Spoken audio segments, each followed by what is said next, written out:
ఇది పాత వైర్ కావడం వల్ల కేబుల్ వైరు అది కట్ అయిపోయేసి దానికి సపోర్ట్ ఉన్న వైరు ఫ్రీగా ఊగుతూ కిందికి ఉండింది. పిల్లోడు టర్న్ తిరగానే ఆ కార్నర్ లో ఈ జిఐ వైరు ఈ పిల్లాడి సైకిల్ వెనక టైర్ కి చుట్టుకొని ఆ పిల్లోడితో పాటు ముందుకు పోవడము, ఆ వైర్ గుంజుకొని పోయి ఇక్కడ ట్రాన్స్ఫార్మర్ మీద పడి అక్కడి నుంచి అది ఐరన్ అవడం వల్ల దాని నుంచి ఈ ఎలక్ట్రిసిటీ ట్రాన్స్ఫార్మ్ అవ్వడము, అక్కడికక్కడే పిల్లోడు కింద పడిపోవడం, షాక్ తగిలేసి ఒక పిల్లోడేమో కంప్లీట్ గా ఆ సైకిల్ మీదనే కాలు పెట్టడం వల్ల ఆ టైర్ కి పాస్ అయిన కరెంటు తగిలి ఆ పిల్లోడు అక్కడికక్కడికే భస్మం అయిపోవడం జరిగింది సజీవంగా.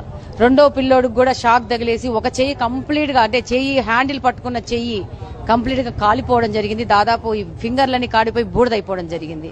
దీనికి ముఖ్యంగా కారణం ఏంటంటే అన్ఆథరైజ్డ్ కేబుల్స్ రన్ చేసేసి ఎట్లా పడితే అట్లా ఎలక్ట్రిసిటీ డిపార్ట్మెంట్ పర్మిషన్ లేకుండా ఒక దందా అయిపోయింది. ఇది దీన్ని కంప్లీట్ గా ప్రక్షాళన చేయాల్సి వచ్చింది. ఈ రోజు ఈ యొక్క ప్రాణ నష్టం జరిగింది అని అంటే ఇది కారణము కేబుల్ వాళ్ళు ఆపరేటర్లు వాళ్ళకి ఇష్టం వచ్చినట్టు ఎట్ట పడితే అట్లా ఎలక్ట్రికల్ లైన్స్ ని పర్మిషన్ లేకుండా వాళ్ళకి ఇష్టం వచ్చినట్టు ఉండలు చుట్టేస్తున్నారు.